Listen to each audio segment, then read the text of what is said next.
बिरासिटी जे ॻोठ ख़बर ख़ान सोलंगी में गुज़िरियल ॾींहुं सिम वारे पाणीअ जी खॾ वटां मस्ताना न्याणी फरहाना सोलंगी जी लाश हथ अचण वारो मामिलो नओं रुख़ इख़्तियार करे वियो। न्याणी खे मुबैना क़त्ल करण जो इंकशाफ। बिरासिटी थाणे ते दरवेश सिफ़त नौजवान नारी जो क़त्ल केस संदसि चाचे जी फ़रियाद ते ॿिनि नामालूम समेत 4 जवाबदारनि मथां दाख़िल थी थाणे ते केस कयो वियो।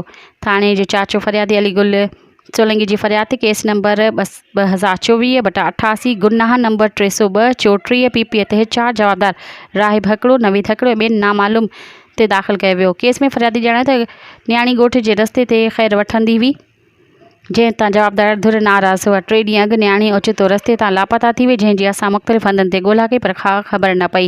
जॾहिं असां जवाबदार धुर जे घर भरिसां ॻोल्हा करणु आयासीं त मथे ॼणण जवाबदारनि चयो त असांजी छोकिरी हिन पासे नाहे, तव्हां असांजे घर वटि ॻोल्हा न कयो। 2 ॾींहंनि बाद जवाबदार धुर जे घरनि वटि असां बीठा हुआसीं त जवाबदार सिम वारी खॾ वटां जिते गंदगा मौजूदु आहे तकड़ अचनि पिया ऐं असां शक पवण ते उते पहुतासीं त न्याणी जो लाश हथ आयो। ॿिए पासे बिरासिटी पुलिस राब्ते ते ॿुधायो त फ़रियादियुनि जे अचण ते केस दाख़िल कयो आहे। जल्द जवाबदार गिरफ़्तार करे कानून जी पकड़ में आंदा वेंदा ऐं जांच करे पतो लॻायो वेंदो त न्याणी जो मौत कीअं थियो। ॿिए पासे बिरासिटी अस्पताल में गुज़िरियल ॾींहुं न्याणी फरहाना सोलंगी जो लेडी डॉक्टर पारां पोस्टमार्टम कयो वियो हो। राब्ते ते डॉक्टर ॿुधायो त न्याणी फरहाना जा जुज़ा रोहिड़ी लेबॉरेटरी मोकिलिया विया आहिनि, जितां रिपोर्ट अचण बाद मौत जो कारण मालूम थी सघंदो।